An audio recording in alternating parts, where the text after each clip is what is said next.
Bonjour, aujourd'hui je vais vous présenter le début de la restauration d'un fusil que j'ai acheté sur NatureBay pour 59 €. Donc c'est un fusil assez particulier puisque c'est un fusil Auguste Francotte. Je l'ai acheté chez un armurier qui ignorait que c'était un Auguste Francotte, tout simplement parce que c'était pas écrit dessus. Et comment déterminer que c'est un Auguste Francotte? C'est pas très compliqué. Vous voyez ici, il y a un F couronné, c'est un poinçon de fabrique de Auguste Francotte. On voit mieux ici, juste sous le poinçon de liège. Donc en gros, ici on a les marquages sur la table des canons. Donc on a le F d'Auguste français, d'Auguste Francotte. On a le poinçon de manufacture d'armes de Liège. On a un 12 dans un losange C pour indiquer que c'est un Camo 12. On a le pilote qui indique que c'est un fusil de Liège. Ici on a l'épreuve du fabricant des canons. Au-dessus on a PV pour poudre vive. On a la petite panthère qui indique que c'est qui a été poudrée de poudre noire. Donc à l'origine c'était un fusil sous chambre en 65, mais il a été réprouvé en 70, d'où le marquage de 70. Donc autrement, ici on a les chocs, on a HM, je pense que c'est encore le marquage. Que dire, entre autres. Donc c'est un fusil qui... Donc là, je l'ai simplement... J'ai mis un peu d'huile pour... et j'ai un peu frotté la paille de fer pour donc ici il y a marqué Neb Waffen Magazine AM.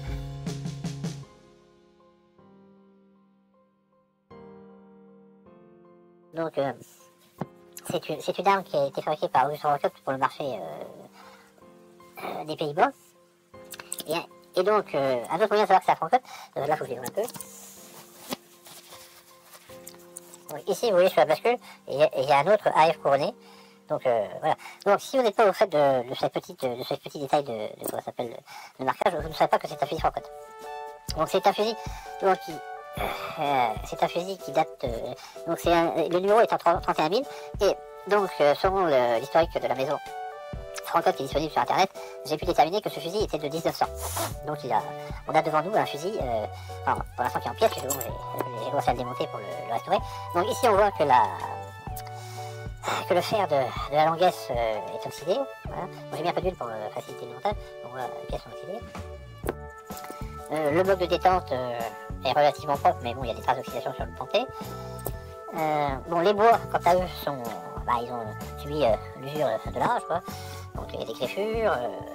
Voilà, donc ici on voit bien que c'est un fusil qui va me demander un peu de travail pour restaurer les bois. Bon, les bois sont globalement sains, il n'y a pas de fente. Si, peut-être l'oreille. Non, c'est une griffure. Donc l'intérieur des bois est sale aussi, vous avez pas de l'huile.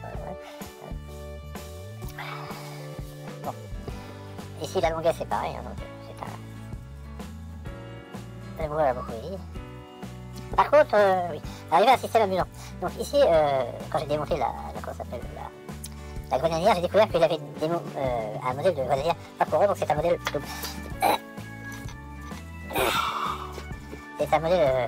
qui se comporte de la manière suivante.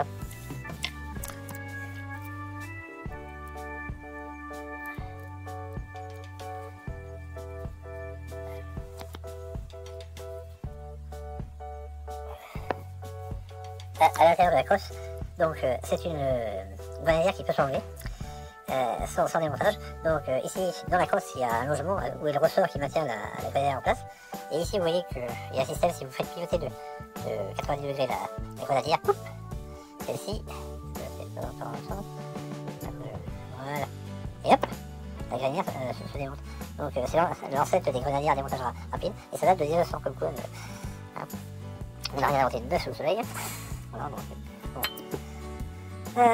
Que dire de plus? Bon, on voit que globalement il y a de la saleté à l'intérieur, il y a de l'huile, c'est pas trop... Donc je vois qu'il y a une corrosion, donc il y a dû avoir un produit à base de cuivre qui a dû rentrer à l'intérieur. Bon. Alors autrement, un petit détail pour les connaisseurs. Donc en général vous avez affaire à une arme artisanale quand les pièces internes sont numérotées. Et donc ici, ça se voit pas trop.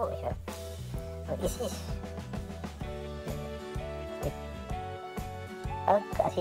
on voit il y a des chiffres, ils sont petits. Donc bon, c'est la construction, la partie métallique de la bascule est massive, hein. On voit que c'était... Bon, les gravures sont typiques des années, comment ça s'appelle, des années 1900. Donc c'est un fusil qui va me nécessiter un peu de travail, mais globalement. Donc ici pareil, là, le plaque de mauvaise. Merde, les vis, donc, voilà, donc nous en sommes au début de la restauration. Globalement, le mécanisme est simple. C'est une sécurité automatique. Hein. Tout est d'origine, toutes les pièces sont d'origine. C'est une bonne base de travail pour la restauration. L'intérieur des canons est propre. Hein. Nous avons affaire à une arme qui a 125 années.